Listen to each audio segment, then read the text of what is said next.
Buenas noches, estimados participantes, estimados doctores. Reciban una cordial bienvenida a nombre de nuestra institución, la Academia Nacional de Derecho, Actualización y Perfeccionamiento Profesional, ANDAP. Para nosotros es un honor contar con su participación de cada uno de ustedes y así que ustedes puedan capacitarse en este tema bastante importante que es la odontología forense, el mismo que se va a desarrollar en 6 sesiones en vivo. Como podrán advertir, nos están acompañando grandes ponentes, especialistas en la materia. Estaremos contando con la participación de la doctora Milagros Mérez Alvis, la doctora Erika Ruth Alvarado Muñoz, y el día de hoy nos honra con su presencia la doctora Wendy Vélez Moro Montes, quien va a desarrollar básicamente el tema de la introducción de lo que es de la odontología forense y del perito odontólogo. Permítanme dar una breve reseña de su hoja de vida de nuestra ponente. Nuestra ponente es cirujana dentista, es especialista en odontología forense, asimismo cuenta con un doctorado en gestión pública y gobernabilidad.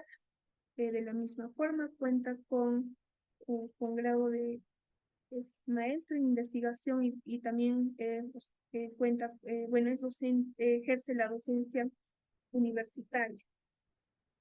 También ha trabajado en el Ministerio Público en el área de medicina legal. Bien, doctores, nuestra ponente es especialista en esta materia. Espero que puedan realizar sus preguntas y así poder tener absueltas las dudas que ustedes tuviesen. También se les solicita estricto respeto a nuestra ponente. Está prohibido rayar la pantalla. Caso contrario, se les retirará de la sala Zoom. De la misma forma, a nuestros organizadores del presente evento académico y a todos nuestros participantes quienes se encuentran en nuestra plataforma Zoom de nuestra institución ANDAP y aquellas que también nos están visualizando a través de nuestro Facebook Live de nuestra institución ANDAP. Bien, doctora Wendy, con ello le doy el pase para que pueda dar inicio a esta sesión. Muchísimas gracias, doctora.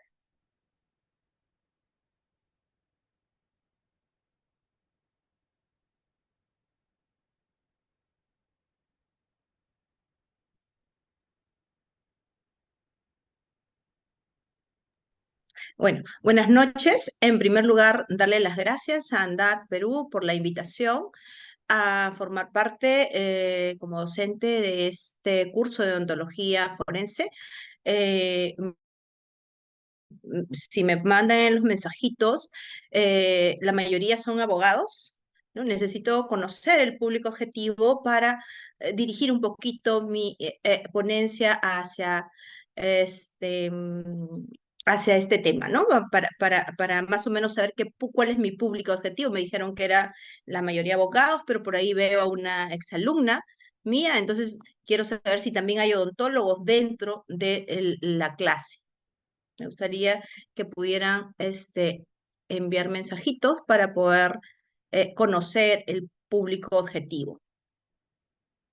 Ah, hay odontólogos. La mayoría son odontólogos hasta ahora. Abogado, odontólogo. Ah, hay un buen público odontólogo. Me da mucho gusto.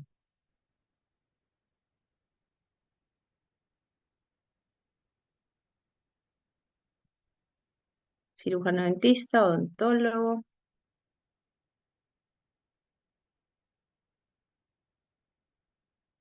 Muy bien. Me da mucho gusto. Hay abogados y hay muchos odontólogos que, bueno, me da muchísimo gusto. El día de hoy vamos a hablar acerca un poquito de la historia de la odontología forense. La odontología forense, pues igual que todas las ciencias de la medicina, tiene sus orígenes hace muchísimos años, ¿no? Entonces, lo primero que tenemos que nosotros entender y saber justamente es, déjenme ir al inicio, perdón, voy a poner mi pantalla. Ok. Entonces, lo primero que tenemos que saber al respecto de la odontología forense en nuestro país, la odontología forense es una especialidad de la odontología que está normada por la ley, ¿no? Tenemos la ley del cirujano dentista, en donde nos dice que una de las especialidades de la odontología es la odontología forense, ¿no? Pero sin embargo, vamos a poder diferenciar qué es la odontología forense de la odontología legal, porque hay en otros países se da la odontología legal y más no la odontología forense. Pero sin embargo, en nuestro país, como por ley se llama odontología forense, sin embargo, en las escuelas de odontología forense del posgrado se enseña tanto la odontología legal como la odontología forense, ¿no? Y en los pregrados de las universidades también se enseña odontología legal y forense. Entonces vamos a ver que la odontología legal es ese estudio de la odontología en relación al derecho, ¿no? Para ayudar justamente a la justicia a poder resolver casos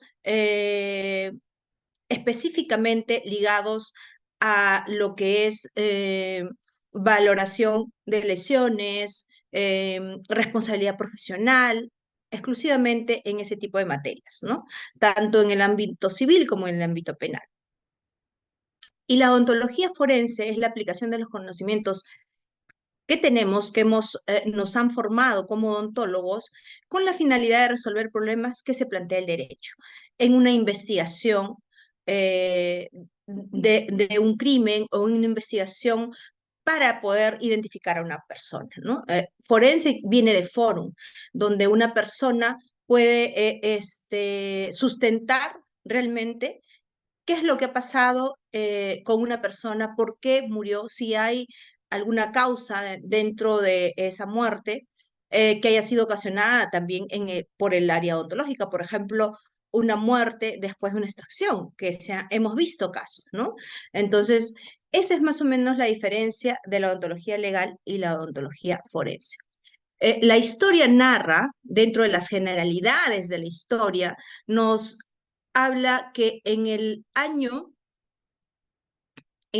49 antes de Cristo se realizó una de las primeras identificaciones, la identificación de Lolia Paulina. Ahora, ¿quién era Lolia Paulina? Cuenta la historia que en Roma, Agripina, esposa de Claudio I, madre de Nerón, celosa de Loila Paulina, la mandó matar porque estaba celosa justamente de ella. Y para comprobar este hecho, pidió a los que había mandado matar que le trajeran su cabeza. Entonces, como era tal la desfiguración de Loila Paulina, lo que hizo Agripina fue levantarle los labios, ¿no? Y así pudo identificarla por el perfecto enfilado de sus dientes y por una corona que llevaba en sus incisivos, ¿no? Entonces dijo, ella es. Eso es lo que narra la historia al respecto de esto. Luego tenemos que en el año 1775 se realizó la identificación del doctor Joseph Warren por medio de Paul Revere. Paul Revere, siendo dentista, colocó un puente de plata al general Warren, quien murió como soldado en la batalla de Bunker Hill y fue enterrado junto a otros soldados en una fosa común. Posteriormente, Revere logró su identificación a través del puente de marfil y plata que le había confeccionado, siendo considerado Paul Revere precursor de esta ciencia en los Estados Unidos. Entonces vamos viendo que ya en los años 1700 ya se hacían identificaciones por medio de la odontología forense, ¿no? Por medio de la odontología, al fin, ¿no? Dentro de la historia también tenemos algo muy importante, que es el incendio del Bazar de la Caridad, ¿no? El Bazar de la Caridad en París el incendio ocurrió en 1897 y era un bazar en donde la clase de la élite parisina hacía hacía bazar para recabar dinero para la gente pobre. Entonces, ocurrió que estaban en el bazar muchas mujeres de la alcurnia, de alta alcurnia en esa época, y había un cinematógrafo, el cual se incendió. Y ahí es donde hubo un gran incendio en donde murieron 126 personas, las cuales muchas de ellas fueron calcinadas, ¿no? Luego se presentó un informe en función de los dentistas que participaron en la identificación de las víctimas de la catástrofe del Bazar de la Caridad. En este incendio también, o en esta identificación de las personas, participó el doctor Óscar Amoedo. ¿Quién es Óscar Amoedo? Él es cubano, es considerado hoy en día el padre de la odontología forense. Nació el 10 de octubre de 1863 en Cuba. Él realizó sus estudios de odontología en la Academia El Progreso de Cuba. Luego se fue a Nueva York a estudiar medicina y para sus tesis de grado justamente se encontraba en París y él aportó en las identificaciones también, participó con los dentistas de París, ¿no? Al respecto de las identificaciones y él escribió un libro que se llamaba El arte dentario en la medicina legal. Y este cubano, entonces, desde esa época se vuelve el padre de la odontología forense de América, ¿no? Al menos de esta parte de América.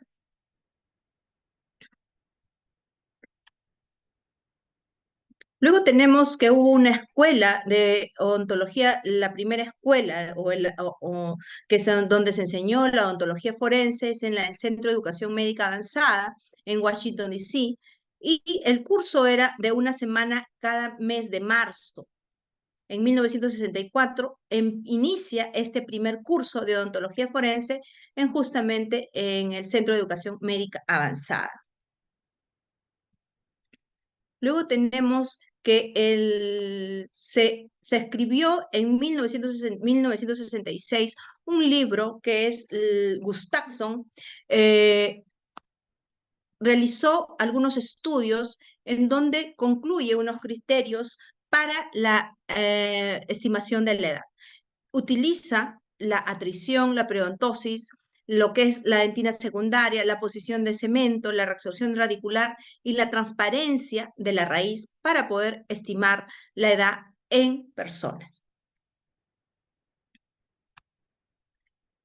Y la historia también habla de la odontología forense, cómo fue avanzando en nuestro país, en el Perú. En 1993 se crea el Servicio de Odontología Forense en el Instituto de Medicina Legal del Ministerio Público. En 1929 se da la aplicación del odontograma de identificación de los reclusos de Lima, eh, con un documento en donde se da la primera identificación, digamos, se norma que el INPE tenga que realizar el odontograma a todos sus reclusos. Miren, estamos hablando de 1929, ¿no? Hasta el día de hoy se hacen odontogramas a los reclusos de todas las cárceles del país, en los servicios de odontología. En 1961, el doctor Basauri publica artículos sobre odontología forense y realiza estudios de las arrugas palatinas como medio de identificación. El doctor Basauri es considerado como el padre de la odontología forense de Perú por su aporte muy importante en la odontología forense en el país. Y escribió muchos artículos acerca también del odontograma, la importancia del odontograma, las arrugas palatinas, ¿no? Él trabajaba en criminalística de la policía, en esas épocas era la PIC, ¿no? En 1963 se crea el Departamento de Odontología Forense en la Dirección de Criminalística eh, anteriormente se llamaba PIC, ¿no? De la Policía Nacional del Perú, ahora es criminalística. Y luego, en 1993, como les decía, se crea el Servicio de Estomatología Forense del Instituto de Medicina Legal y Ciencias Forenses del Ministerio Público, y la primera odontóloga forense fue la doctora Lucy Rodríguez, que acaba de jubilarse hace poquito, ¿no?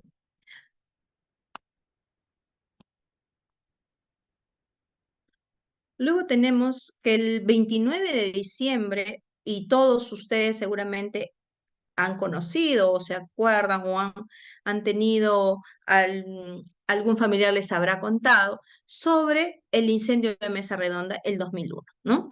Fue un desastre al cual no estábamos preparados y yo la verdad he ido a Mesa Redonda hace 2 días y creo que ahora está peor que antes. Todas las veredas de toda la zona de Mesa Redonda están ocupadas por ambulantes, todas las veredas, ya no hay espacio. Entonces, si ocurre realmente otro incendio, ese va a ser más catastrófico del que ocurrió el 2001. En el incendio de Mesa Redonda murieron aproximadamente más de 300 personas. El 2002, pero a raíz del incendio de Mesa Redonda es que se decide contratar personal para poder cubrir las plazas de odontología forense, de antropología forense, de arqueología forense, de biología, químico forense y de médicos legistas para poder atender todos los casos que se habían dado a raíz de Mesa Redonda. Y no solamente esos casos, sino que juntamente a partir del 2001 ya vinieron todos los casos de lesa humanidad y por eso también se comenzó a contratar más personal. Y hoy en día, estamos hablando hace 20 años, 22 años era una sola odontóloga, al día de hoy somos cerca de 55 odontólogos a nivel nacional. Entonces sí hemos crecido, gracias a Dios, y la mayoría de odontólogos ha sido capacitado. Los que iniciamos yo tengo ya 22 años en el Instituto de Medicina Legal y Ciencias Forenses, tuvimos que aprender por nuestra cuenta, ¿no? Pero ya hoy día hay una escuela que funciona desde el 2010 de odontología forense en la Universidad Científica del Sur y estamos formando profesionales altamente capacitados para poder ejercer el cargo de odontólogos forenses en la institución.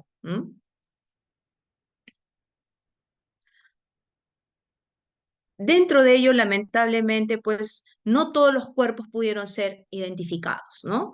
Porque lamentablemente llegaron así, calcinados muchas veces, ¿no? Y no se cuenta con un ontograma de identificación. A raíz de Mesa Redonda es que nace el interés de parte de las instituciones públicas y del Colegio Odontológico del Perú, la necesidad de crear un odontograma universal y único que sea utilizado por los odontólogos a nivel nacional y que hablemos un mismo idioma, porque en esa época habían diferentes nomenclaturas que usaban las diferentes universidades y preparaban a sus alumnos con las diferentes nomenclaturas que existe a nivel mundial, pero lamentablemente, a la hora que llegaban los odontogramas para la identificación, no se podía identificar porque unos hablaban un idioma y otros otro idioma. Entonces, gracias, digamos, a la oportunidad del desastre que ocurrió en Mesa Redonda, es que el 2006 se da la primera norma para el uso del odontograma, eh, que fue ya actualizada 2 veces. Ya estamos en la tercera versión. El 2016 fue la primera actualización, perdón, el 2018 fue la segunda actualización y el 2022 ha sido la tercera actualización. Entonces ya tenemos una norma a nivel internacional, solamente después de Perú, el único país que tiene una norma similar a la de nosotros es Argentina. Y no hay ningún otro país de América Latina ni de Europa que tenga una norma que le diga a los odontólogos que tienen que trabajar de una misma manera todos, ¿no? O que tienen que hacer un odontograma de la misma manera y siguiendo y cumpliendo las normas, ¿no? Y es importante porque estas características identificatorias que tenemos cada uno de nosotros, las particularidades que tenemos, no las tiene otro igual, ¿no? O sea, no se repite, ¿no? Y los dientes, pues, resisten a altas temperaturas, pueden, son, es un proceso de identificación mucho más económico, mucho más rápido. Si tuviéramos odontogramas de identificación en las clínicas y bien hechas, pues podríamos identificar de una manera muy rápida, ¿no? Como les dije, diferentes tipos de ontogramas, diferentes nomenclaturas, y hoy en día ya tenemos pues una, ¿no es cierto? Una que nos norma a todos. Perdón, no sé qué hice. Ay, no sé cómo regresar. A ver, un ratito. Ya, ahora sí. Bueno, esta es la primera promoción de la Universidad Científica del Sur. Están haciendo su pasantía en la Morgue de Lima, ¿no? Entonces, todos los odontólogos que estudian en la Universidad Científica del Sur hacen una pasantía tanto en la Morgue de Lima como en la clínica forense, ¿no? La odontología forense acá en nuestro país está bien establecida. Odontología tanatológica y clínica odontológica o clínica forense, ¿no? Estamos en dos sedes diferentes y atendemos casos totalmente diferentes, ¿no? Uno es atender al cadáver con todo lo que presenta, ya sea lesiones, estimación de edad, si es un NN, eh, eh, eh, ¿qué otra cosa? Vemos edad, lesiones, vamos a ver vamos a hacer la identificación del cadáver si es un NN, hacemos un estudio comparativo, hacemos las entrevistas pre-mortem a los familiares para luego poder identificar a la persona.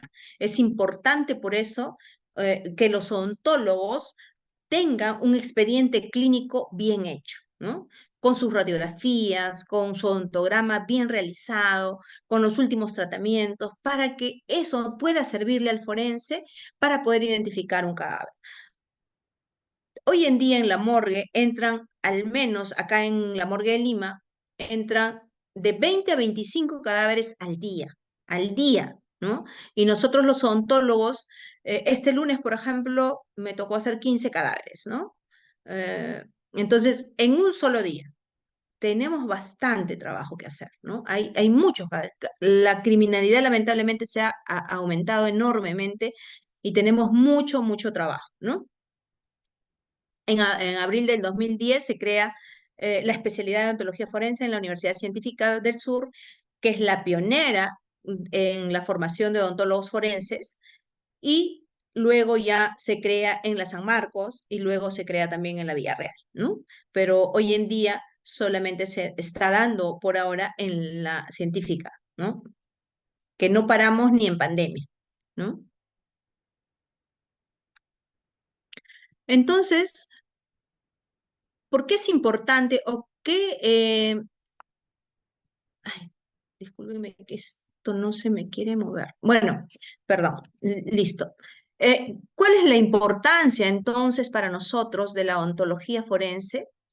Es importante porque nos ayuda a poder identificar a una persona, esa es una área de la ontología, pero también a valorar ese daño que puede ser ocasionada a una persona en diferentes tipos de casos, ya sea agresiones mutuas, ya sea por maltrato infantil, etcétera, o por violencia familiar, ¿no?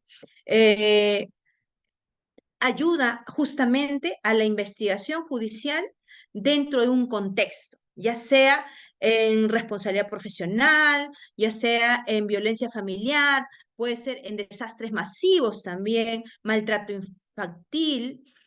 Dentro de ello nosotros recolectamos evidencia odontológica para poder ver los temas de delitos sexuales, hacemos estimaciones de edad, en personas o en niños, generalmente en menores de edad, en sus adultos, para poder establecer una edad cercana a la real, ¿no? Utilizamos diferentes tipos de técnicas para poder realizar ello. Dentro de las funciones que cumplimos en el Instituto de Medicina Legal es entonces realizar exámenes periciales estomatológicos a un cadáver o un resto humano esqueletizado con fines de identificación. Generalmente lo hacemos para poder identificar a una persona. Luego tenemos que interpretar también imágenes radiográficas estomatológicas tomadas bajo las diferentes técnicas de la especialidad, realizar estudios comparativos de homologación de aquellas características pre-mortem o ante-mortem con las de post-mortem, con las que vamos a encontrar en el cadáver. ¿Y quién nos da esa información ante-mortem? Nos la da la familia, los familiares de la persona desaparecida, de la persona que no se encuentra, ¿no? Y emitir pues los informes correspondientes. Realizamos exámenes estomatológicos correspondientes a establecer diferencias antropomórficas, isomórficas, para establecer lesiones producidas o en la determinación de una pieza estomatológica. También desarrollamos actividades de docencia, brindamos asesoramiento técnico y científico en aspectos relacionados con la especialidad, participamos en el análisis bioantropológico, estableciendo conclusiones con fines de identificación. También hacemos proyectos de investigación en el área de la especialidad, pero también hacemos todo lo que es valoración del daño. La valoración del daño es importante realizarla, ya sea la valoración del daño en personas que han sido agredidas, ya sea por maltrato físico, maltrato familiar, para lo que es violencia común, ¿no? Entre las personas. También vemos la valoración del daño en lo que respecta a responsabilidad profesional. Vemos el actuar del profesional. Hay una gran diferencia entre la valoración del daño que realizamos a personas agredidas que la valoración del daño que realizamos en la investigación de responsabilidad profesional. Entonces, las áreas de trabajo del cirujano o dentista o odontólogo forense, tenemos a la tanatología forense y en ella hacemos identificación de cadáveres, restos humanos, lesiones, estimación de edad. También estimamos el sexo, la ocupación, realizamos los estudios comparativos para poder terminar en un pronunciamiento de identificación y así darle nombre a la persona desaparecida. Hacemos estudio de responsabilidad profesional cuando termina en muerte y docencia e investigación. En la clínica forense, un minutito, por favor, voy a enchufar mi computador. Un minutito, por favor. Si no se me...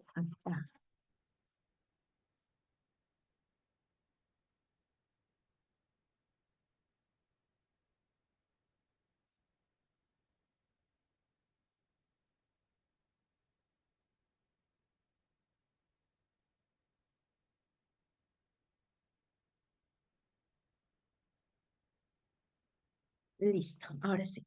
En la clínica forense, como les decía, hacemos peritaje de lesiones, violencia familiar, maltrato infantil, valoramos aquellas lesiones. ¿Y por qué es importante la valoración? Les decía, porque hay un límite en donde uno, por ejemplo, si a mí me fracturan una pieza dentaria, y es algo que para nosotros también es importante, la redacción del informe, que como odontólogos ustedes, los que son odontólogos, nos van a hacer. Por ejemplo, si una persona es violentada físicamente por el esposo o por cualquier otra persona y le rompe una pieza dentaria al tirarle un golpe de puño y le fractura la pieza dentaria, ustedes como odontólogos,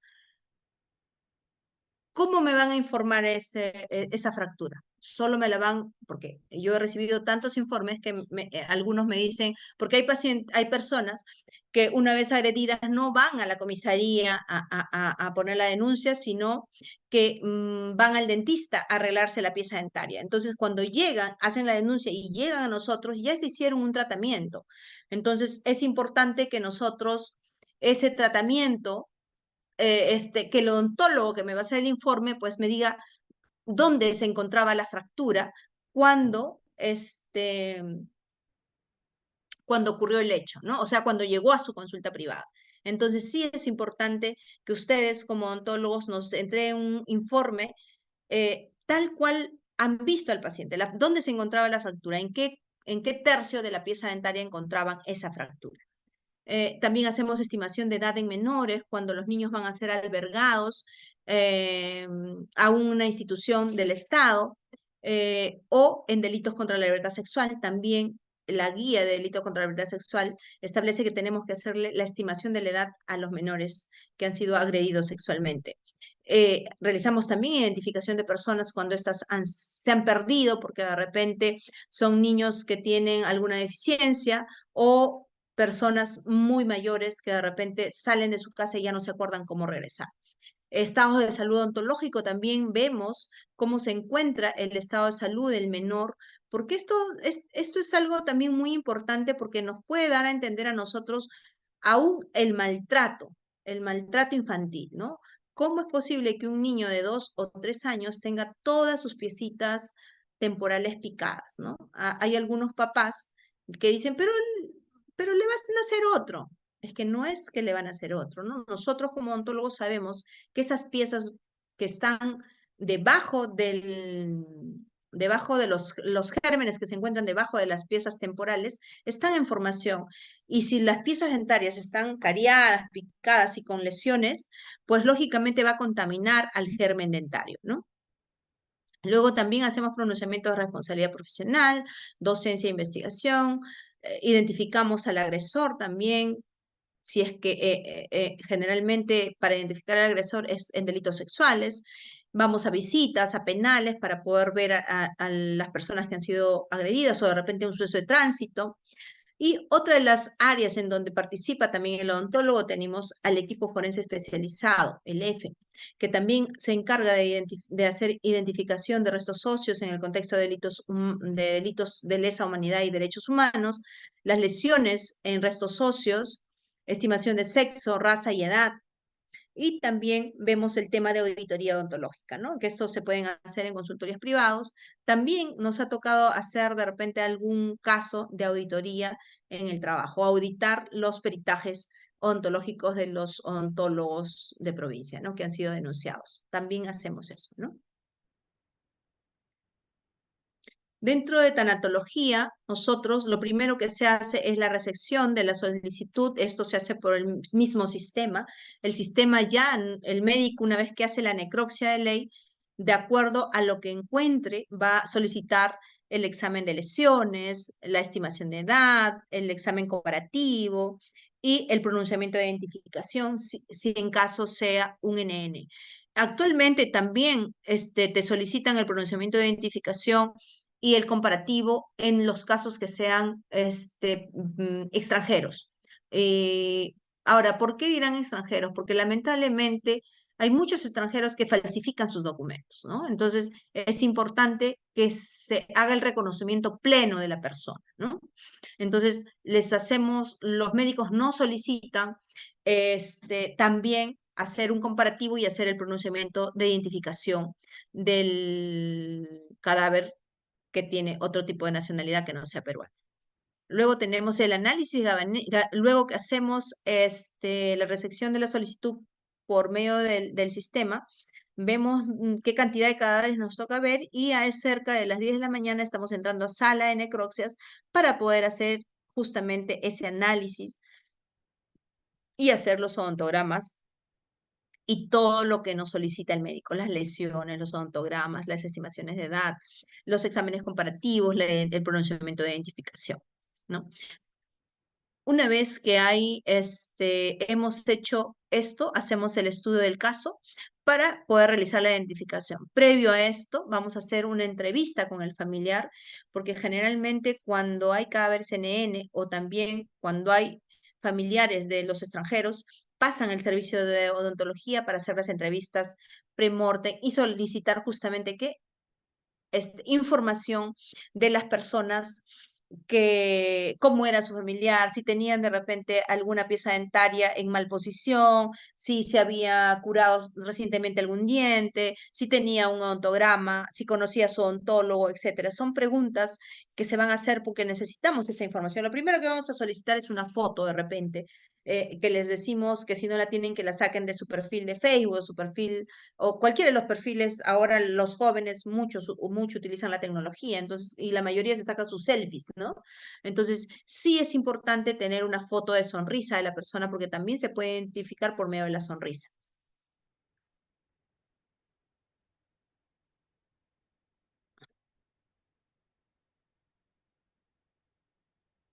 Nosotros al momento de entrar a la sala de necropsias, lo primero que vamos a hacer es un registro fotográfico, ¿no? Un registro fotográfico de todas las lesiones que podamos encontrar en el cadáver para luego poder hacer una descripción exacta de todas aquellas lesiones que podemos encontrar y qué es lo que ocasionó, ¿no?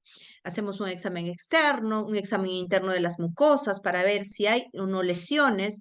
Luego hacemos el registro odontográfico de las piezas dentarias, ¿no? Y lo pasamos a un odontograma. Una vez que hacemos eso, hacemos nuestro peritaje, ya sea un peritaje o un dictamen pericial de odontograma, un dictamen pericial de lesiones, un dictamen pericial de estimación de edad, dependiendo si el cadáver ¿es o no es un NN?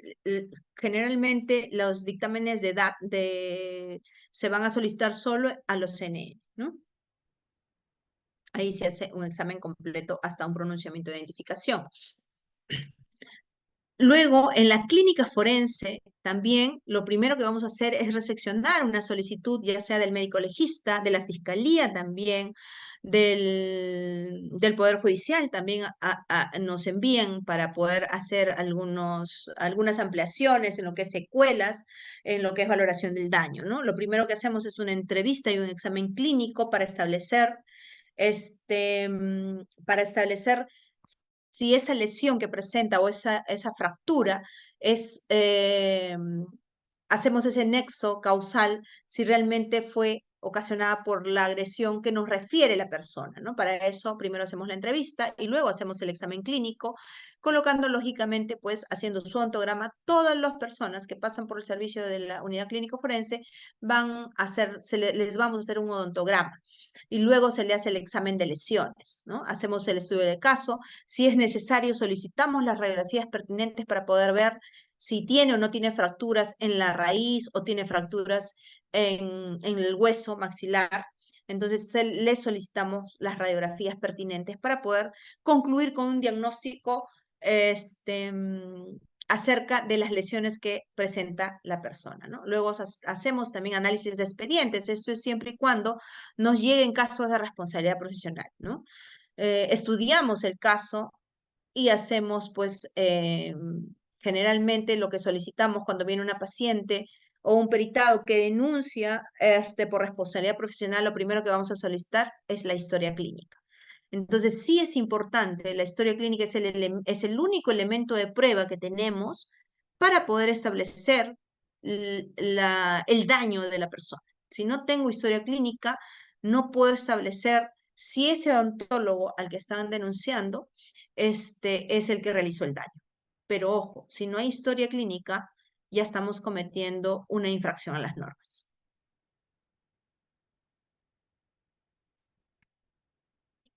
Dentro de nosotros, dentro de la evaluación clínica, al igual que en los cadáveres, también hacemos una evaluación externa. Primero todas las lesiones que se encuentran en la región extraoral, luego vamos a describir todas las lesiones que encontramos en la región intraoral, primero en los tejidos blandos, luego en los tejidos duros.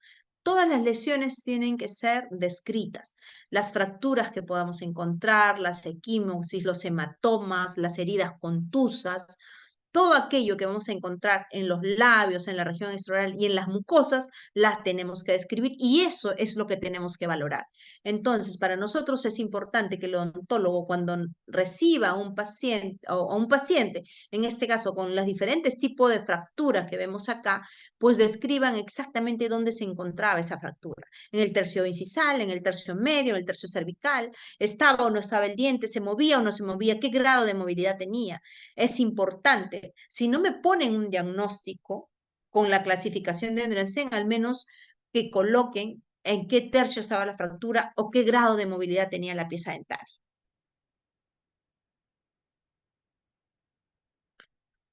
Luego el F, que es el equipo forense especializado, se va a encargar primero de una investigación forense preliminar. Lo que hace el arqueólogo y el antropólogo social es investigar qué es lo que ocurrió en ese contexto, cómo desapareció la persona, quién se la llevó, cómo así hubo un entierro en una fosa común. Toda esa investigación forense preliminar lo hace el antropólogo social y luego van a realizar la recuperación de restos humanos y elementos asociados, van a las diferentes lugares en donde la familia indica o se indican que ahí los han enterrado, ¿no? Entonces, con mucho cuidado, el arqueólogo lo que va a hacer primero es limpiar la zona y poder comenzar a encontrar los restos humanos si es que estuvieran enterrados ahí y luego se comienza el análisis, ¿no? El análisis de gabinete o de laboratorio, ¿no? Como ven acá, son restos humanos, ¿no? En donde van a participar un equipo multidisciplinario. En este laboratorio del F, del equipo forense especializado, trabajan médicos, ontólogos, antropólogos, arqueólogos, un conjunto de profesionales multidisciplinarios para que puedan llegar a lo que es importante, a la identificación y la causa de la muerte, ¿no? Porque muchos de estos temas de derechos humanos es porque han sido personas asesinadas, ¿no? O les han quitado la vida en un contexto de violencia que sufrió el país y ya ustedes conocen. Y luego de ello, de darle la identidad a la persona, hay una restitución de los restos a los familiares de las víctimas, ¿no? Se hace en una ceremonia pública y lo dirige lógicamente la fiscalía en conjunto con los médicos, el Instituto de Medicina Legal, con los antropólogos, los médicos, etcétera, todo el personal, ¿no? Los restos nos pueden llegar de esta manera y nosotros tenemos que, pues, darle una identificación, ¿no? Y ustedes están viendo que los dientes tienen diferentes características cada pieza dentaria, ¿no? Ninguna es igual. Entonces, sí es importante que las piezas dentarias se realice un correcto odontograma para poder llegar a poder identificar a esa persona. No sé si hasta ahí tienen preguntas.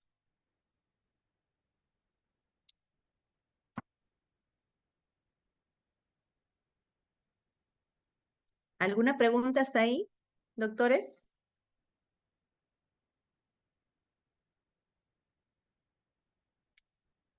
No hay preguntas, ¿no es cierto? Cualquier cosa igual, mientras esté presentando, ustedes pueden levantar la mano y preguntar.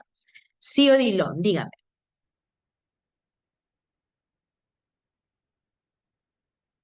Puede preguntar. No sé quién le abre el micrófono, por favor. Ya, ahora sí, Buenas ahora sí. noches. Doctora, buenas noches. Mil disculpas. Tocó el tema de la dentadura y fuera tan gentil de aclararnos, en caso que se encontrase en forma, digamos, fortuita, circunstancial, lo que sea, dentro de la cavidad bucal o en el entorno o en la escena, una dentadura. Indudablemente, como usted lo manifestó, nos sirve bastante para identificación, pero ¿cómo sería el correcto traslado, por ejemplo, de eso al laboratorio de esa dentadura a fin de no perder alguna característica peculiar en el sentido de que pues no se degrade o no se, digamos, ¿cómo le digo esta palabra? Que el perito, No los se peritos en el pierda. laboratorio puedan cosechar, puedan tener trabajos positivos, quiere decir, ¿no? Entonces, en otras palabras, en la cadena de custodia o en el embalaje. A eso me refería, doctora. Muchas gracias, muy amable. Ok, sí. Ahora, cuando usted se refiere a la dentadura, ¿se refiere a todo el maxilar o se refiere a una prótesis, Ah, no, a una corona, a una dentadura por efecto del golpe o algo que se haya un salido diente de que se haya las... caído? Un Un diente, diente, afuera de su ok, estructura. fuera Entonces, de ¿por su qué? Porque estructura, muchas ok. veces cuando embalamos mal o algo llega, bueno, en otro, especialmente en fluidos, ¿no? Pero en el caso de la dentadura es interesante, muchas gracias, muy amable. Ah, ok. Ok, si yo, por ejemplo, o ustedes, al momento de llegar a una escena de crimen y encuentran un cadáver y lógicamente probablemente ha sido golpeado y ustedes se dan cuenta que no tiene el diente, entonces lo primero que hay que hacer hay que buscar, ¿no? Hay que buscar dentro del lugar, porque ya se cerró la escena, hay que buscar dentro del lugar, esa pieza dentaria tiene que estar por algún lado, ¿no? De acuerdo lo que le falte la pieza dentaria. De repente es un diente completo que se ha salido. Entonces, se busca la pieza dentaria y se coloca en una bolsita, ¿no? Puede ser o en un sobre, manila, pequeño, o una bolsa que tenga, ¿cómo se llama esto? Ziploc, Cierre hermético, en que el tengan cierre hermético. un cierre hermético, pero todo eso luego se va tiene que rotularlo, ¿no? Tiene que rotularlo, al menos ponerle un nombre, el nombre de repente del individuo si está con nombre o algo, pero tiene que colocarle un nombre, ¿no? Y tiene que estar perfectamente sellado en ese momento. O sea, primero una foto, luego lo colocan ahí y lo embalan. Lo embalan como hacen ustedes la cadena de custodia de cualquier instrumento, ¿no? lo mismo, Excelente. igualito, así como si ustedes encontraran una truza de repente en la escena, igualito, se guarda dentro de un sobre y se sella. Lógicamente, ustedes van a tener hay un acta, creo, de la cadena de custodia. Si es que El usted acta de trabaja, atrás. si es abogado, no sé si trabaja en la fiscalía, pero hay un formato que se tiene que llenar todo, ¿no? Y ya cuando ustedes lo envíen al Instituto de Medicina Legal, pues ellos le reseccionarán esa muestra que irá junto con el cadáver, probablemente, si es que encuentran el cadáver. Ahora, no solamente puede ser un diente, de repente es una prótesis, ¿no? Que a la hora del forcejeo la prótesis se le cayó a la persona y se encuentra debajo de la cama o se encuentra a un costado.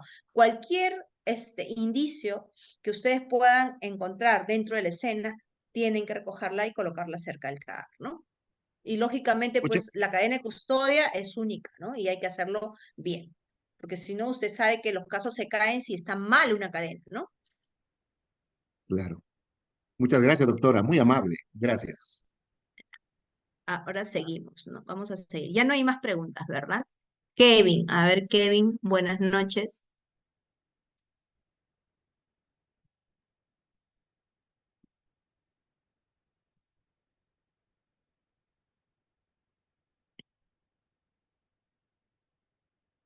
No sé qué pasó con Kevin, levantó la mano, pero no está, me parece. Hola, buenas noches. Sí, no podía activar Buenas el... noches, Kevin. Sí, dime, No, dime, Kevin. bueno, yo también soy cirujano dentista. Em, Mi consulta es la siguiente. Actualmente, ¿cuántos institutos de medicina legal donde trabajan cirujanos dentistas hay en el Perú? ¿Y cuántos En el trabajan? Perú, en el Ujú. Perú hay un solo Instituto de Medicina Un Legal y solo Ciencias instituto. Forenses. No hay más, hay uno solo, ¿no? Descentralizado, Ahora, porque vi una convocatoria. que tiene Ujú. sedes en diferentes partes del Perú, tiene sedes en todo el Perú. Por eso te decía, en el 2001 había dos odontólogos forenses, estaba en Lima y otro en Ica, ¿no? Y hoy en día somos 52 55 odontólogos forenses que nos encontramos en Lima. En Lima hay dos sedes, ¿no? En Lima Centro tenemos dos sedes. Está la morgue de Lima, está la clínica forense, ahí hay odontólogos.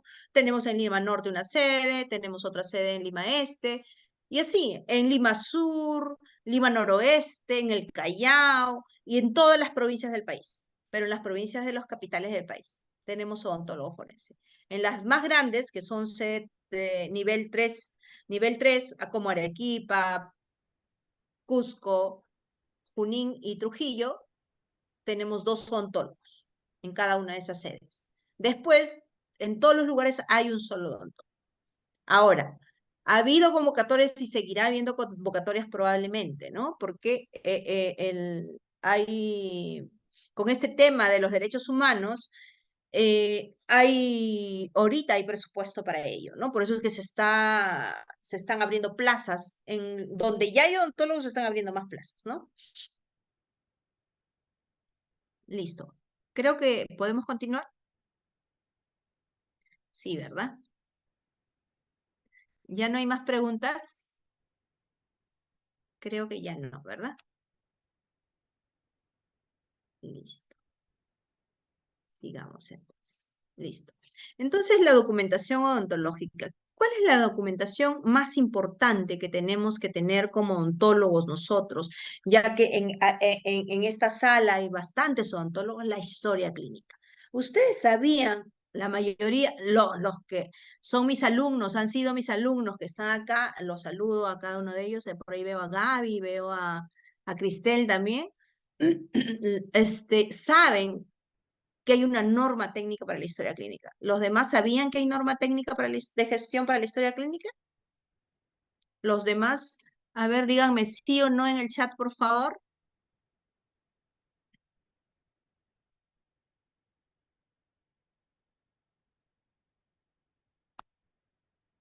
Ah, también Yujin. Hola, Yujin.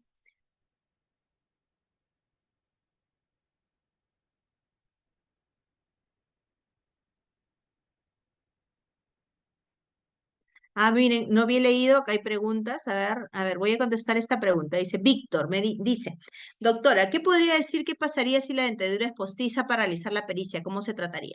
A ver, Víctor, no sé de qué pericia me hablas, ¿no? Porque hay diferentes tipos de pericias. Si voy a hacer una pericia de lesiones y es una dentadura postiza a la que se ha roto, si es en lo penal, no la voy a valorar, porque en lo penal se valora la integridad física, la salud de la persona, no del postizo, no del puente, no, eso no se valora. Entonces yo valoro si es que la persona tiene una pérdida dentaria, si tiene una fractura, si tiene una equimosis, pero si solamente tiene una fractura de un postizo y todo lo demás está sano, entonces no lo voy a valorar. Pero sin embargo, si yo denuncio esa pérdida de mi postizo por la parte civil, ahí sí hay un resarcimiento del daño. Pero eso no se valora. Eso se resarce el daño por la pérdida, pero económica, ¿no? Porque la parte civil es la que le asegura a la víctima algo pecuniario.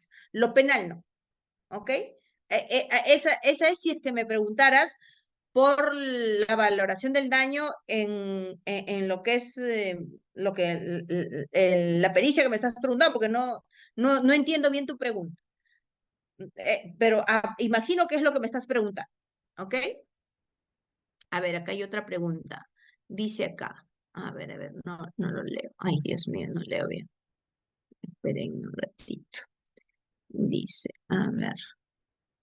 Dice acá.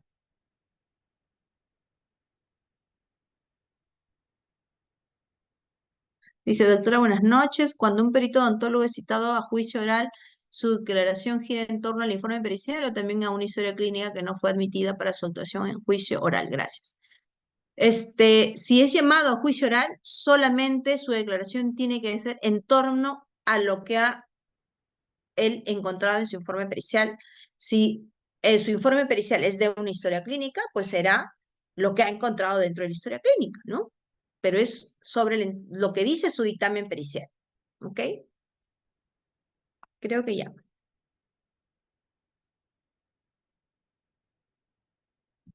Pericias de postiza. ¿Qué significa pericias de postiza?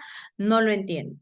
Doctora, ¿y cuánto es la remuneración mensual de un odontólogo forense? Ah, no se pasen, eso no lo puedo decir acá en público. Doctora, por favor, en caso de un cadáver carbonizado y con fin de identificación humana, las dentaduras, ¿hasta qué grado de calor es aceptable para una identificación por ADN?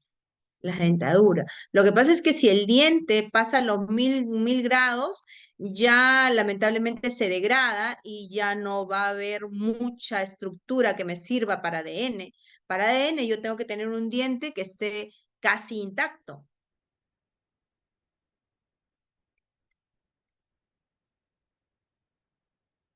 No, es una sola especialidad. La odontología forense en el Perú es una sola.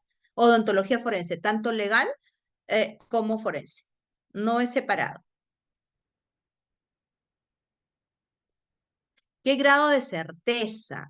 Dice, doctora, buenas noches. ¿Qué grado de certeza tiene el resultado de su pericia de identificación? Eso depende, ¿no? Eso depende de cuántas características yo encuentre dentro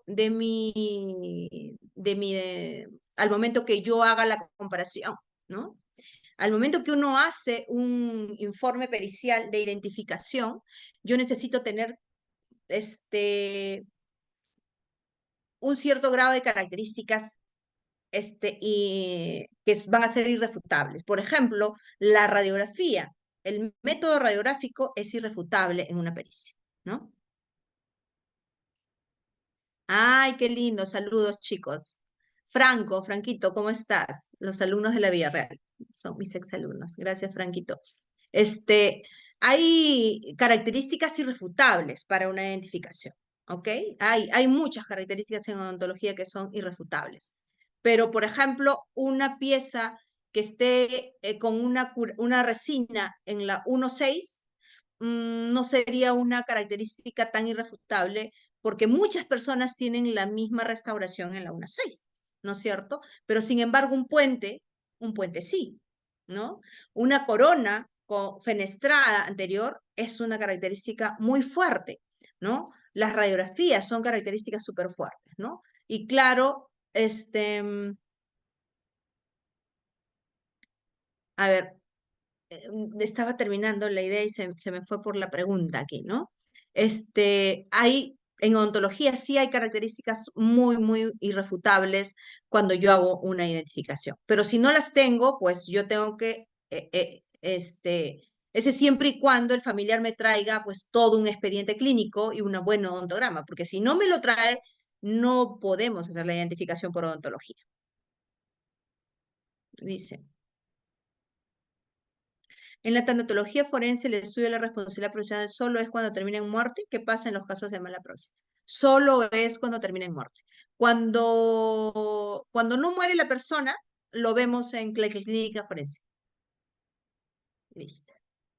Ah, el doctor Mercado. Luis, digo, listo. Voy a continuar porque si no, no voy a terminar. Listo. Entonces, estábamos hablando de la historia clínica. No sé si todos saben que existe una norma de la historia clínica desde el 2018, la 139, que es la norma de salud para la gestión de la historia clínica. Es un documento médico legal en el que vamos a registrar todos aquellos datos de identificación y el proceso relacionados con la atención del paciente. Ojo que la historia clínica es la que narra qué es lo que sucedió con el paciente. No hay otro documento que me narre a mí, a la autoridad, qué es lo que ocurrió en el consultorio dental, ¿no? Porque está los dichos del paciente y está la historia clínica que narra la verdad que ocurrió dentro del consultorio. Por eso es que es importante que yo como profesional me acostumbre a hacer una buena historia clínica. La historia clínica es para que yo coloque toda esa información del paciente en forma ordenada, integrada, secuencial e inmediata a la atención que le voy a dar yo como profesional de la salud al paciente, ¿no es cierto? Y lógicamente eso tiene que ir refrendado con mi firma, ya sea manuscrito digital. Las historias clínicas van a ser administradas por las instituciones prestadoras de servicios de salud. Esto estoy hablando de la norma peruana, ¿no es cierto? En otros países no sé si habrá normas al respecto de la historia clínica, pero en nuestro país existe la norma técnica 139 del MINSA, que es el Ministerio de Salud, y la versión 2 del 2018. Dentro de sus finalidades, contribuir a mejorar la calidad de atención de los usuarios de los servicios de salud a través de un adecuado manejo, conservación y eliminación de las historias clínicas, además de establecer los procedimientos técnicos y administrativos para el manejo y conservación y eliminación de las historias clínicas de todas las instituciones prestadoras de servicios de salud. Además de ello, es establecer el manejo estandarizado del contenido básico a ser registrado en la historia clínica en relación con el conjunto de prestaciones que se oferta y recibe el usuario de la salud. Entonces, para que vean que sí es importantísimo que nosotros hagamos una historia clínica. Dentro del ámbito de aplicación, la norma peruana, y tengo que repetir porque veo que hay gente de extranjera, ¿no es cierto? La norma peruana dice que el ámbito de aplicación es de uso obligatorio en todas las instituciones del sector salud, tanto públicas como privadas. O sea, no están exceptuados los consultorios particulares, ¿no es cierto? Todas las instituciones que prestan servicio de salud están obligadas a cumplir con la norma. Entonces, si no cumplimos con esa norma y yo no presento una historia clínica, estoy infringiendo las normas. Dentro de las disposiciones generales que marca, que nos norma, que dice la norma, dice que toda atención de salud debe registrarse en una historia clínica. Toda atención de salud. Los formatos de la historia clínica deben llevar nombre, apellidos, número de historia clínica en un lugar visible. El número de identificación de la historia clínica aquí en nuestro país es el documento de identidad nacional, el DNI, emitido por el Registro Nacional de Identificación y del Estado Civil, RENIEC, para el caso de las personas de nacionalidad peruana, y el carnet de extranjería que emite el Ministerio del Interior para el caso de extranjeros, residentes, y el pasaporte o el documento de identidad extranjera para el caso de personas extranjeras en tránsito.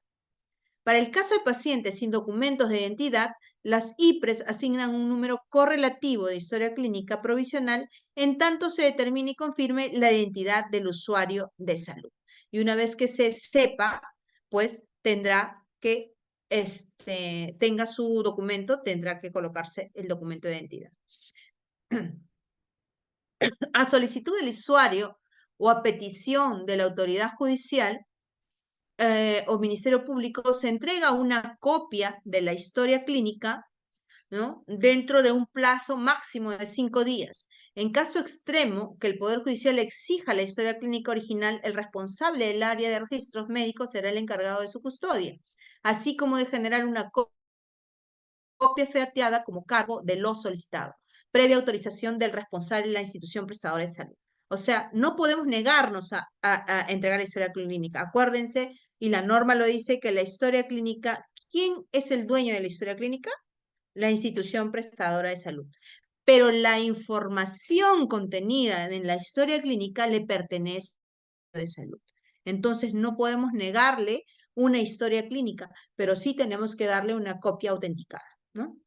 Y lógicamente, el que solicita la historia será encargado de pagar las copias o todo lo que salga de la historia clínica, ¿no? El tiempo de conservación de las historias clínicas en el archivo activo es de 5 años, considerados a partir de la fecha de la última atención al paciente. Al pasar al archivo pasivo, las historias conservan su número original. El tiempo de conservación de las historias clínicas en el archivo pasivo es de 15 años, considerando la fecha de traslado al archivo pasivo. Este periodo es igual para el caso de historias clínicas de pacientes fallecidos. Entonces, el archivo activo dura 5 años, considerados a partir de la fecha de la última atención. Y luego, cuando después del 5.º año no ha venido a atenderse el paciente más, pasa al archivo pasivo, donde va a conservarse 15 años. ¿Ok? Esta norma técnica también nos dice que hay una importancia en lo que es la historia clínica, para qué sirve, ¿no? Para mejorar en el área médica, para mejorar la calidad de atención de los pacientes. En el área gerencial va a optimizar la gestión de los establecimientos de salud. En el área legal protege los intereses legales del paciente, del personal de salud y del establecimiento de salud. Y en la parte académica nos ayuda en la investigación y docencia.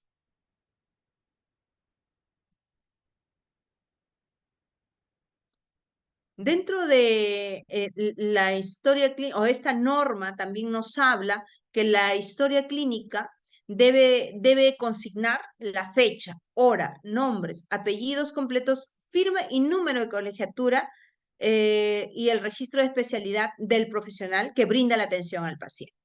En el caso de menores de edad, ya sabemos que siempre el menor de edad tiene que atenderse con un tutor responsable o con el padre de familia. Un menor de edad no puede ser atendido solo, doctores.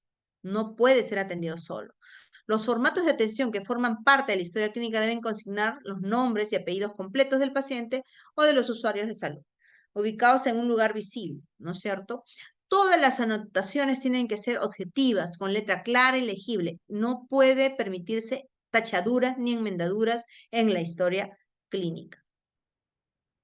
El personal de salud es responsable de la veracidad y legibilidad de los datos e información que se van a registrar en la historia clínica.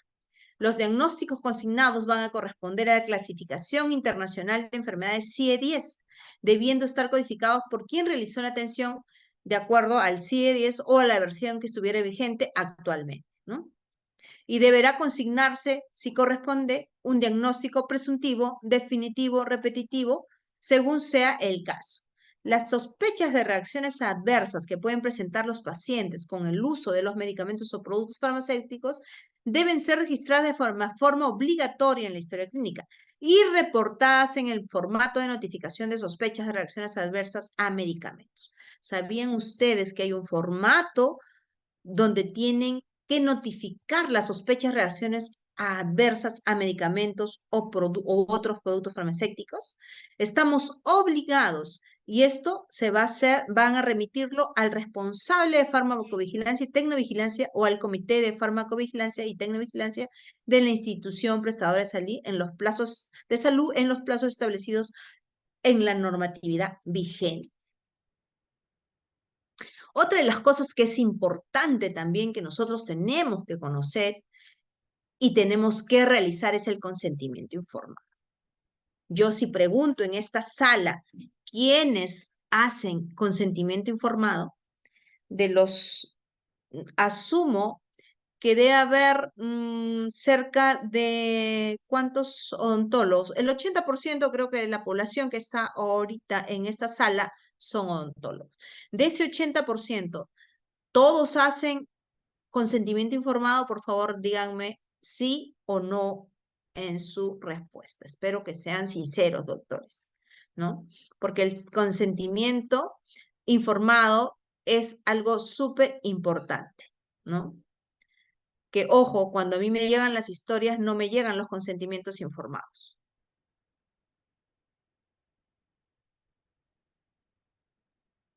Bueno, acá hay uno que es bien sincero. No, muy bien. Te felicito por decir la verdad, porque el consentimiento informado no solo se va a realizar en algunos tratamientos, ¿no? Se utiliza en casi todos los tratamientos, ¿no? El consentimiento informado no se realiza solo para un tipo de tratamiento, se utiliza casi para todos los tratamientos, ¿no? Sobre todo porque en la parte odontológica, perdón, casi todos los tratamientos que realizamos son invasivos. Ay, se me fue, creo, la imagen un ratito. ¿No? Casi la mayoría de procedimientos que realizamos en boca son invasivos, entonces hasta un destartraje y profilaxia tiene que tener su consentimiento informado, ojo. ¿Y qué es el consentimiento informado? Pues es la voluntad expresa del paciente o de su representante legal eh, de dar su conformidad, ¿no? Cuando el paciente está imposibilitado con respecto a una atención médica quirúrgica o algún procedimiento, entonces su representante legal dará el consentimiento. En forma libre, voluntaria y consciente, después que el médico o algún profesional de la salud competente le haya informado de la naturaleza de la atención, incluyendo sus riesgos reales, potenciales, sus efectos colaterales y efectos adversos, así como los beneficios, lo cual debe ser registrado y firmado en un documento por el paciente y su representante legal y el profesional responsable. Ojo que en esta norma técnica hay un formato en donde hay el formato especial que es el consentimiento informado. También está. Y es más, en el Colegio Odontológico también podemos encontrar, dentro de la página del Colegio Odontológico del Perú, podemos encontrar diferentes modelos para diferentes tratamientos de consentimiento informado, si es que a alguno pues le da flojera hacer un consentimiento informado. Que ojo que el consentimiento informado debería ser escrito textualmente a mano, las posibles complicaciones, las reacciones adversas, etcétera, etcétera. Todo lo que se necesite de acuerdo al tratamiento que se va a hacer debería estar consignado en un consentimiento informado, ¿no? La Ley General de Salud 26842 del 20 de julio del 97 reconoció el consentimiento informado como un acto médico. El derecho al consentimiento informado apareció legalmente en el Perú en el año 1997. El artículo 4 de la Ley General de Salud dice que ninguna persona puede ser sometida a tratamiento médico quirúrgico sin su consentimiento previo o el de la persona llamada legalmente a darlo. Y si correspondiera o estuviera impedida de hacerlo, se exceptúa de este requisito las intervenciones de emergencia. El artículo 15 dice a no ser sometido sin su consentimiento a exploración, tratamiento o exhibición con fines docentes. A no ser objeto de experimentación para la aplicación de medicamentos o tratamientos sin ser debidamente informado sobre la condición experimental de estos, de los riesgos que corre y sin que medie previamente su consentimiento escrito o el de la persona llamada legalmente a darlo, si correspondiere o si estuviera impedida de hacerlo. A que se le den términos comprensibles, información completa y continuada sobre su proceso, incluyendo el diagnóstico, pronóstico y alternativas de tratamiento, así como sobre los riesgos, contraindicaciones, precauciones y advertencias de los medicamentos que se le prescriban y administren. A que se le comunique además todo lo necesario para que pueda dar su consentimiento informado previo a la aplicación de cualquier procedimiento o tratamiento, así como negarse a este. Entonces, doctores, si ustedes pueden ver, la norma es bien clara, ¿no? No podemos hacer ningún tratamiento sin que el paciente haya sido informado por escrito, no verbalmente. las palabras se las lleva el viento y lo que no está registrado en la historia no ocurrió, doctores. Así ustedes lo digan en su manifestación, no, pero yo le hice tal cosa, pero en la historia clínica no está. Y si no está en la historia clínica, entonces no lo hizo. Otra de las normas que son importantes que tenemos en nuestro país es la norma 188 del MINSA, actualizada el 2022, la tercera versión para la gestión del ontograma, ¿no? Entonces, dentro de la finalidad de esta norma, justamente es disponer de información estandarizada, contando con un instrumento técnico legal para contribuir con la salud integral de la persona, familia y la comunidad. Dentro de los objetivos que tiene esta norma del ontograma, yo les hablé que esta norma se inició el 2006, el 2018 fue la primera versión y el 2022 la tercera versión. Dentro de los objetivos de esta norma nos dice que es mejorar el uso del odontograma de la unidad prestadora de salud donde tenga actividad el cirujano dentista, estandarizar el gráfico y nomenclatura básica para el registro de los hallazgos clínicos en el odontograma, determinar los criterios para el registro de los datos de las características, anomalías, patologías de las piezas dentarias, registro de procedimientos y manejo del odontograma en las diferentes unidades prestadoras de salud, pudiendo ser usado en aspectos clínicos, legales, forenses, estadísticos, de investigación o docencia. Miren todo lo que nos dice la norma, ¿no? Es importante que nosotros registremos las patologías de las piezas dentarias. No solo las patologías, toda aquella información que nos puede ayudar dentro para una posterior identificación.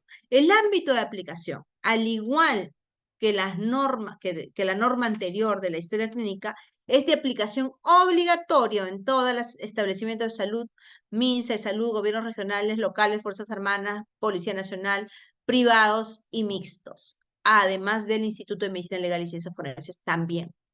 ¿Okay? La base legal es una base extensa que tenemos tanto para la norma técnica de la historia clínica como para la norma técnica del odontograma.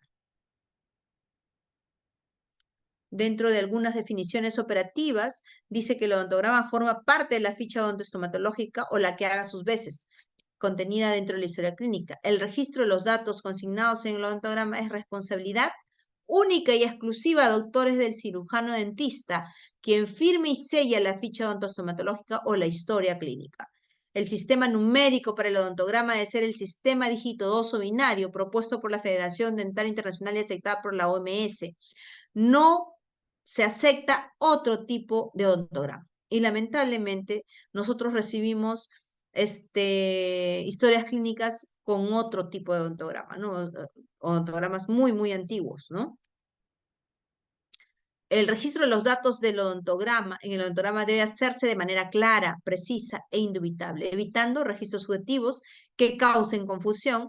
El desarrollo es individual para cada paciente. Todo hallazgo clínico es inalterable, sin enmendaduras ni tachaduras. En casos de urgencia estomatológica donde no se puede realizar el odontograma completo, se registran los procedimientos en la historia clínica y posteriormente, en la siguiente visita del paciente, pues se realiza el odontograma. Se registran los hallazgos clínicos observados, más no los procedimientos estomatológicos a realizar, según plan de tratamiento. Ojo que el odontograma es lo que yo encuentro en ese momento, lo que encuentro en el momento que le hago el odontograma. Se debe respetar la ubicación y forma de los hallazgos clínicos. Aquí se me movió mi pintadita, está aquí en los recuadritos. ¿Ok? En los recuadros ubicados en la parte superior e inferior de la representación gráfica de las piezas dentarias se registran las siglas en color azul cuando el tratamiento se encuentre en buen estado, o sea, una característica no patológica, y en color rojo cuando se encuentre en mal estado, o sea, temporal, o existan características patológicas. En el ítem de especificaciones se registrarán los hallazgos o características clínicas adicionales y que por falta de espacio no se van a poder registrar en los recuadros de las piezas dentarias. Y en el ítem de observaciones se describen los hallazgos que no se encuentren contemplados en la nomenclatura del registro del odontograma. En caso de una pieza dentaria presente más de un hallazgo o característica clínica, esta se va a registrar en los recuadros ubicados en la parte superior e inferior de las piezas dentarias del odontograma. El gráfico del odontograma establecidos en esta presente norma técnica de salud reemplazan todos los modelos anteriores y es único e impreso en color negro, con las siguientes dimensiones. La corona tiene como mínimo 0.5 centímetros cuadrados y la raíz es proporcional a esta. Ahora, doctores, ¿sus odontogramas tienen las dimensiones de la norma? Algunos tenemos que revisar, ¿no? Y ya para ir terminando, tenemos el perito y la pericia, ¿no? La pericia odontológica. Según el nuevo Código Procesal Penal, el título 3, la pericia dice que procede siempre que para la mejor explicación y mejor comprensión de algún hecho se requiera conocimiento especializado de naturaleza científica, técnica, artística o de experiencia calificada. Entonces, ¿ustedes pueden ser llamados para hacer una pericia? ¿Qué dicen ustedes, doctores? A ver, ¿sí o no?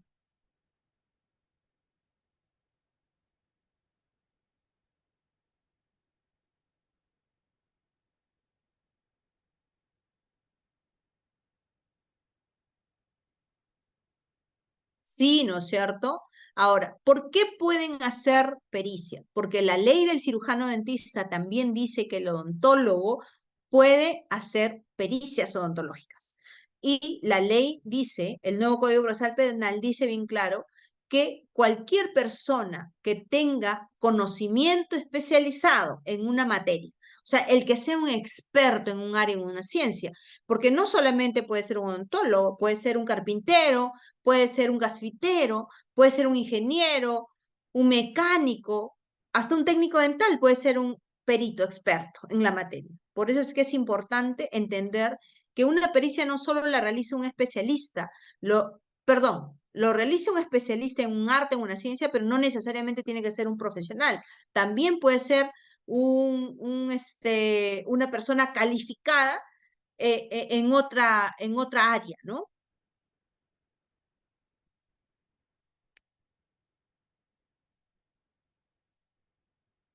Entonces, ¿quién es el perito? El perito es aquella persona que contiene conocimientos especializados y cuya intervención es requerida para ilustrar o asesorar a los jueces. Es la persona versada en una ciencia, arte, oficio u otro análogo, cuyos servicios son utilizados por el juez para que ilustre en el esclarecimiento de un hecho que requiere de conocimientos especiales, científicos y técnicos.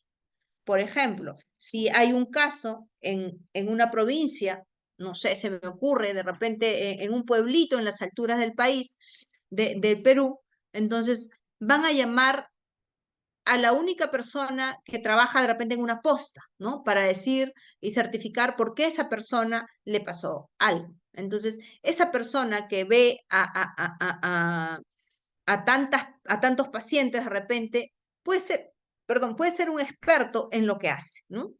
Entonces sí es importante que el perito esté preparado en la ciencia que va a defender, porque el perito tiene que defender su ciencia, ¿no es cierto? Y va a ilustrar, dice, al juez sobre lo que sabe, sobre ese conocimiento científico que el juez no lo conoce, pero que el perito sí lo tiene que conocer y lo va a ilustrar para que el juez tome la mejor decisión al momento de establecer la pena de un imputado en cualquier evento por el cual se le esté imputando, ¿no?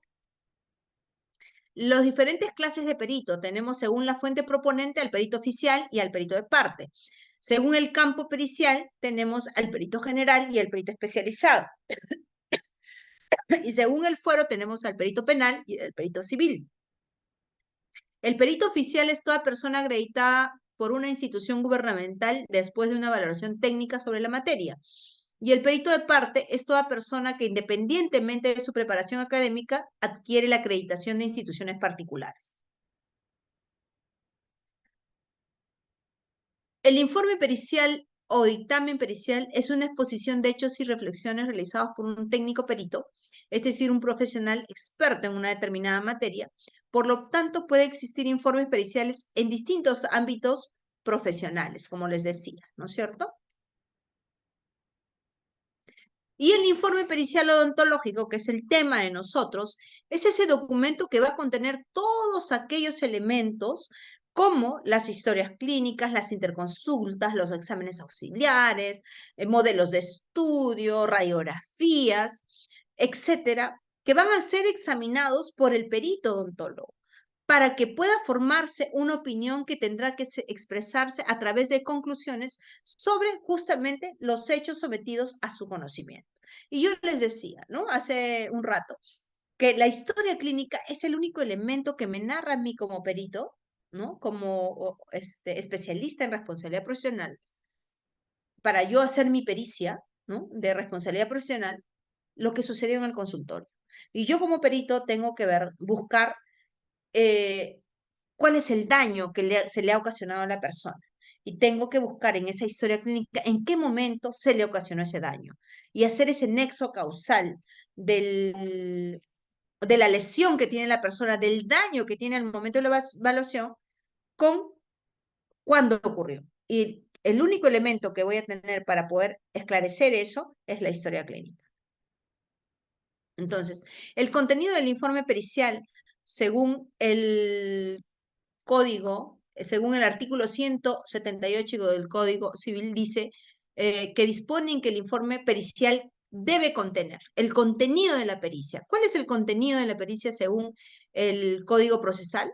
Dice el nombre, apellidos, domicilio y DNI del perito, así como el número de su registro profesional en caso de colegiación obligatoria. Eso es lo primero. Lo segundo, la descripción de la situación o estado de los hechos, sea persona o cosa, sobre los que se hizo el peritaje. La exposición detallada de lo que se ha comprobado en relación al encargo, la motivación o fundamentación del examen técnico científico, la indicación de los criterios científicos o técnicos médicos y reglas de lo que se sirvieron para hacer el examen, las conclusiones, la fecha, sello y firma. Ahora, algo que para mí es súper importante, dice, el mismo código dice que el informe pericial no puede contener juicios respecto a la responsabilidad o no responsabilidad penal del imputado en relación con el hecho delictuoso, materia del proceso. Eso lo tiene que establecer el juez. Es por eso que nosotros como peritos, ya seamos peritos de parte o peritos oficiales, jamás podemos colocar en nuestro informe pericial que tal persona es imperita, que es responsable, que cometió ese error. No, no se puede. No podemos imputarle un juicio de valor a la persona, porque eso lo tiene que determinar el juez.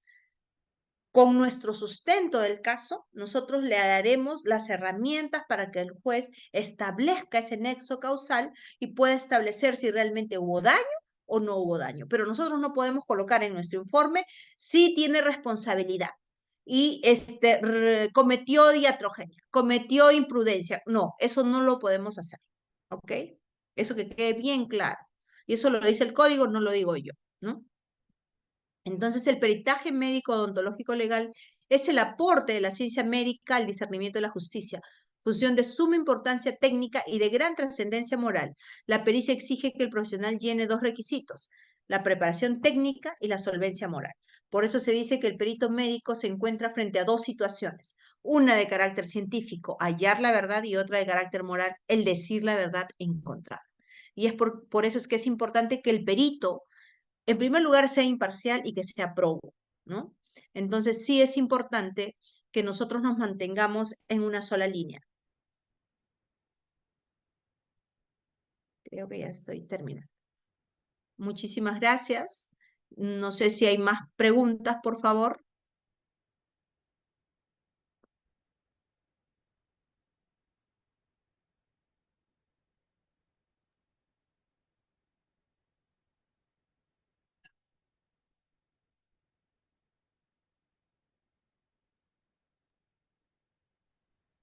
Los que desean formular sus preguntas, por favor, pueden alzar la mano. Les voy a habilitar el audio para el participante, por favor.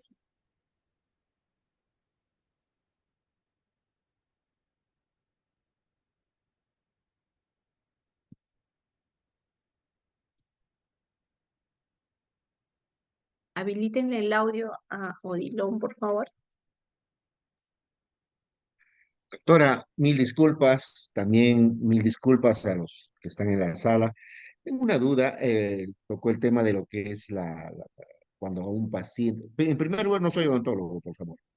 Sí, sí, Eh, supongo lo que no que es pasa es que cuando una persona va a asistir al odontólogo a sus diferentes servicios como paciente, y necesariamente se requiere la autorización, como usted lo ha explicado. La consulta es igual en otro tipo de que pues pueda sacar las muestras, alguna muestra, por ejemplo, a esta persona, por decir la sangre, ¿no? ¿Necesitan de todas maneras acá en el Perú una autorización para eso? No, lo que Para pasa es sacarle, pues, que ya, lo que pasa es es como una que, consulta, o sea, eh, es genérico eso, tenemos acá en el Perú eso, porque no, escuché en el sentido de que en otro momento, por favor, escuché de que pues en algún país necesariamente se requiere sí o sí la autorización para la toma de muestras biológicas, por ejemplo, en un caso que está vinculado a la criminalidad o no, pero sí necesitan en otros países, sí, por ejemplo, en sí, México es, necesitan, ahora, pero acá en el Perú, por favor, mil disculpas. sí, sí, doctor. Lo que pasa es que estamos hablando de dos cosas diferentes. Usted me habla de sangre y luego me habla Claro, claro, sí, sí, de totalmente toma de diferente. muestra en lo que es criminalidad y eso ya estamos hablando de dos cosas diferentes. Porque una Sí, cosa sí, es que por yo me favor. vaya y me Tal- tome un examen de sangre para ver si cómo está mi glucosa, etcétera. Y eso es porque el mm, médico me lo recomienda y para eso no me van a pedir consentimiento no, no, informado. no, Yo no, no, estoy no, no. yendo con mi No. voluntad a poder sacarme una muestra porque necesito saber cómo está mi salud o la salud de mi familia. Pero otra cosa es que yo saque una muestra a una persona. En el Perú, en el Instituto de Medicina Legal, todas las personas que pasan por delito contra la libertad sexual firman un consentimiento informado. Todas, todos los menores y todas las personas Sin mayores que excepción. se van a sacar una muestra. Todos, sin excepción. Es más, si el menor no consiente la evaluación, no se le evalúa, porque también el menor tiene que consentir, no solamente el papá tiene que estar ahí al costado y dar la autorización, sino que el menor también tiene que consentir. Si el menor dice que no, tampoco el médico no le va a tomar ni le va a hacer un examen. O sea, el examen cuando firman el consentimiento informado incluye el examen delito contra la libertad sexual y la toma de muestras.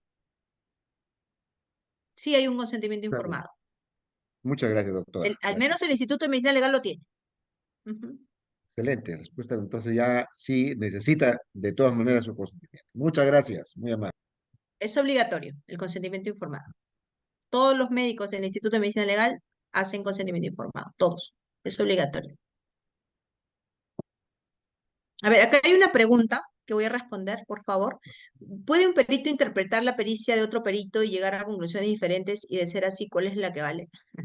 Es que esto, por ejemplo, es falta de ética, ¿no? Yo no puedo interpretar la pericia de otro perito. Lo que yo puedo hacer es hacer otro peritaje de la historia clínica, más no de la pericia de un perito. Eso no es ético en ningún lado. Ahora, que lo han hecho, lo hacen en la parte de psicología, lo hacen bastante. En odontología no lo he visto todavía, pero sí lo hacen, pero eso es totalmente jalado de los pelos porque yo no puedo interpretar un peritaje de otro perito porque lógicamente yo puedo pensar diferente, ¿no? Pero para eso yo prefiero hacer otro peritaje de parte, ¿no? Y yo puedo en una sala debatir, ahí hay un debate pericial, eso sí ocurre, un debate pericial, él dice su verdad y yo digo la mía. Y no es que uno tenga que ganar, uno tiene que ganar de todas maneras, ¿no? Pero ahí depende mucho realmente de lo que el juez decida. Porque si tú puedes, tú puedes tener la verdad y el otro de repente no, ¿no? Pero si tú no sabes hablar, si tú no sabes de oralidad y no sabes hacerle entender al juez lo que tú estás diciendo y el otro que está diciendo mentiras o que está diciendo verdades a medias, pero habla muy bien y se desenvuelve, seguramente que el juez le va a dar la razón al otro, ¿no? Y eso se ha visto en N oportunidades, ¿ok? A ver, hay otra pregunta acá. Marianela está levantando la mano. ¿Puedes hablar, Marianela? ¿Cuánto se debe cobrar de honorarios por un peritaje? Eso tampoco lo puedo decir en público. Buenas noches. ¿En qué universidad se estudia odontología forense y cuántos años? La especialidad dura 18 meses y se estudia en, bueno, ahorita lo da la Universidad Científica del Sur de Perú, en Lima. Y es la modalidad cada 15 días, presencial. 2 veces al mes presencial. Marianela, levantaste la mano, pero no has aperturado tu micro. Orlando dice, doctora, ¿dónde se puede estudiar para perito? Lo que pasa es que hay muchas instituciones que te pueden dar cursos para perito. O sea, hay muchas instituciones, ¿no?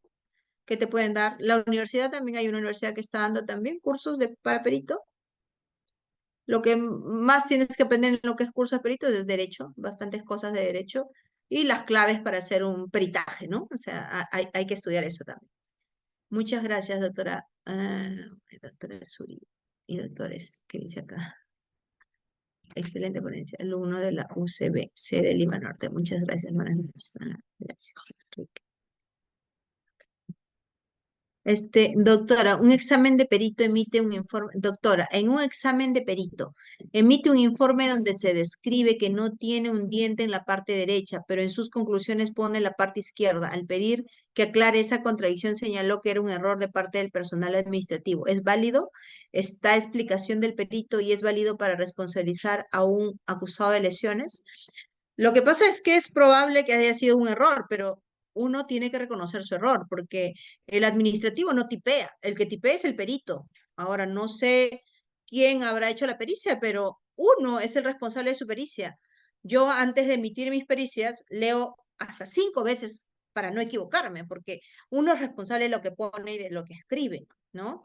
Ahora, yo puedo decir, sí, bueno, me equivoqué, era el lado izquierdo, pero lo tengo que corregir, ¿no? Lo tengo que corregir y hacer de repente otro dictamen, ¿no?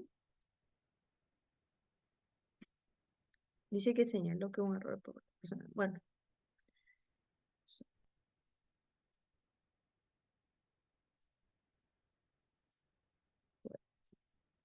doctora, bueno, en el peritaje puedo presentar el perito de parte. No, no entiendo la pregunta, Sergio. No me habilitan el micrófono. Por favor, ¿le pueden habilitar el micrófono a Marianela? A ver.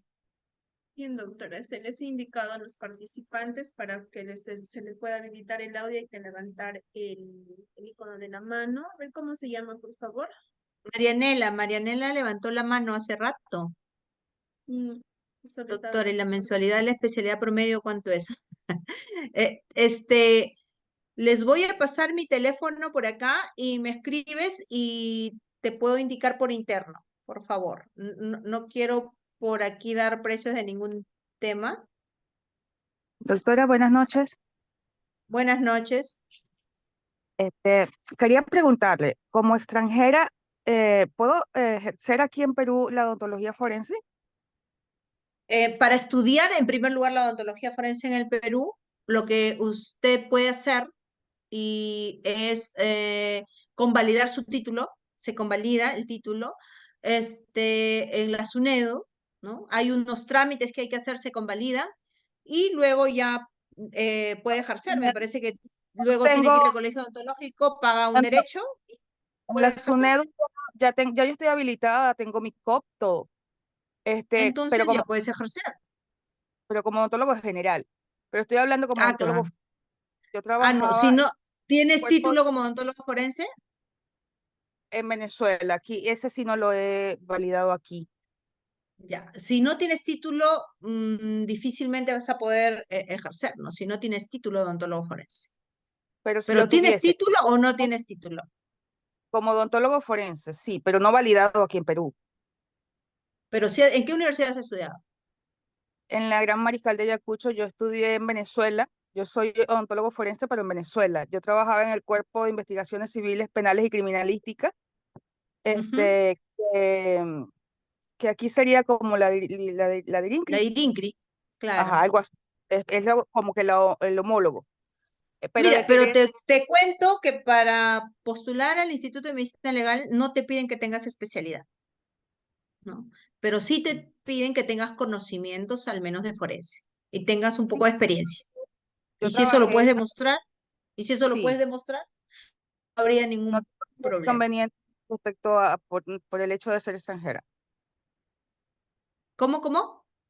No tendría ningún inconveniente el hecho de ser extranjera. Yo no creo, porque si tu título está validado, ahora, una de las cosas que sí, para ejercer en el país, o sea, en cualquier institución pública, no necesariamente en medicina legal, lo que sí te piden es que hagas el servicio rural urbano marginal. Entonces, Ah, eso ok. sí tendrías que hacerlo. Es un año de servicio urbano marginal, pero creo que si lo haces ad honorem, me parece, la verdad no estoy muy al tanto de cómo es el tema, pero creo que eso se hace un día sí, un día no, creo. No sé, no, tendrías que averiguar en el Ministerio de Salud. Pero eso sí es Mm, obligatorio, si no, no se puede ejercer en el Estado. Para que tú o- ejerzas para el Estado, en cualquier institución pública en el Estado, acá en el país, tienes que hacer el servicio urbano marginal de rural y te dan una resolución de que has terminado tu servicio mm, urbano marginal. Eso es ok. obligatorio. Ujú. Muchísimas gracias por la información, muy importante para mí. ¿En qué universidad enseñas? Yo Gracias. enseño en la Universidad Científica del Sur, ¿no? Que es ahorita la única universidad que está dando la especialidad de odontología forense. Bueno, soy la coordinadora de la especialidad de odontología forense en la Científica del Sur, ¿no? Y es una formación completa en todo lo que es clínica y tanatología forense. Les enseñamos a los alumnos desde el primer ciclo las técnicas de identificación.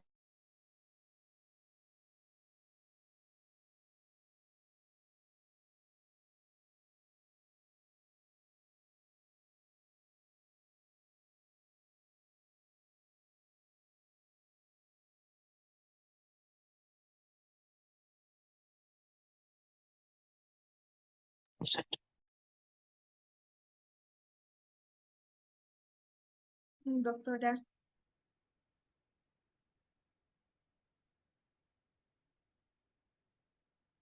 doctora Wendy, ¿me logra escuchar?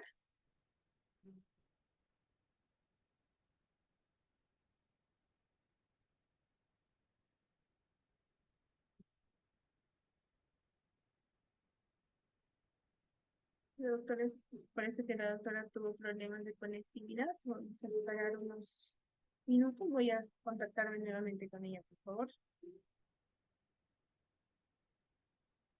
Doctora.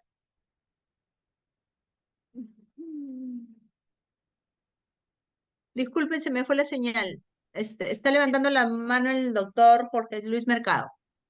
Sí, doctora, en este momento lo voy a habilitar, por favor.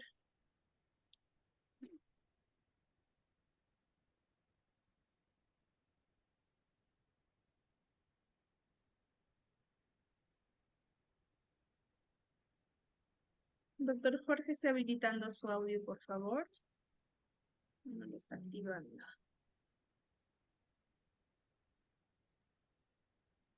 ¿Se me escucha? Por favor, ¿se me escucha? Sí, doctor, se le escucha. Bueno, doctora Wendy, primeramente, muy buenas noches y Buenas mis noches, doctor. felicitaciones por el curso que ha dado. Muchísimas Excelente. gracias.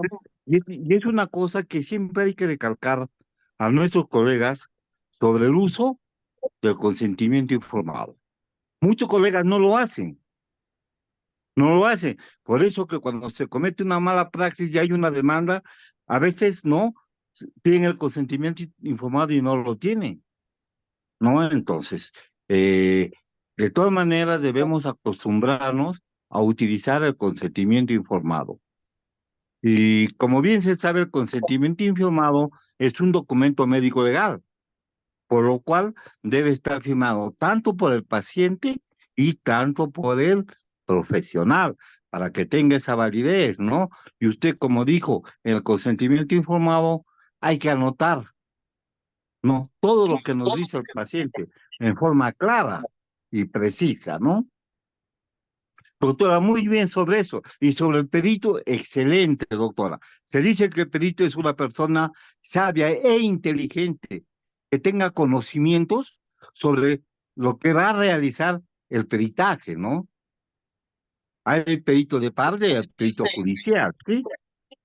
Como puede haber, como usted también lo dijo, puede haber eh, peritos agrario, los peritos químicos, ¿no? Entonces, la responsabilidad del perito es muy grande también, ¿no? Al hacer un peritaje, nosotros debemos poner no todos nuestros conocimientos, como usted dijo, cuando usted va a hacer un peritaje, antes de entregar al juez, ¿no? Hay que leerlo bien, repasarlo bien, para que no haya equivocaciones, ¿no? Por a veces cuando no, el perito nos invitan a cuando hay el juicio, no nos invitan, bueno, se me fue la palabra. Mm, para que nosotros nos ratifiquemos el juicio oral, a veces no, el careo entre los dos peritos es un poco emborroso, ¿no? Pues para que no suceda eso, debemos pues hacer de la mejor forma un peritaje. Como usted dijo, el perito es la persona que ayuda al magistrado a realizar el trabajo que tiene que hacer. Gracias, doctora Wendy. De nada.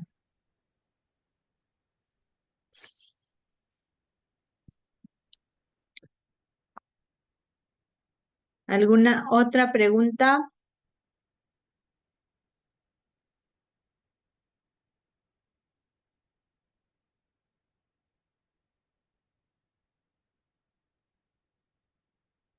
Bien, doctora, parece que ya no hay más preguntas por parte de nuestros participantes. Agradecerle, doctora Wendy, de verdad ha realizado una excelente ponencia, bastante dinámica, muy entendible, muy didáctica, para que los que profesan la profesión de odontólogos y también los que ejercen la abogacía para el ejercicio de su profesión, bastante eh, enriquecedora, doctora, y esperamos contar con su participación en el desarrollo de este curso de odontología forense, doctora. Gracias. Claro que sí. Bien, doctora, muy buenas noches. Buenas noches. Bien, doctores, también agradecerles a cada uno de ustedes por habernos acompañado en esta apertura de este curso de odontología forense. Como les comentaba al inicio, este curso se va a desarrollar en 6 sesiones en vivo. Esta es la primera sesión y la segunda sesión se va a desarrollar el día jueves. El día jueves 22 de agosto a las 8 de la noche.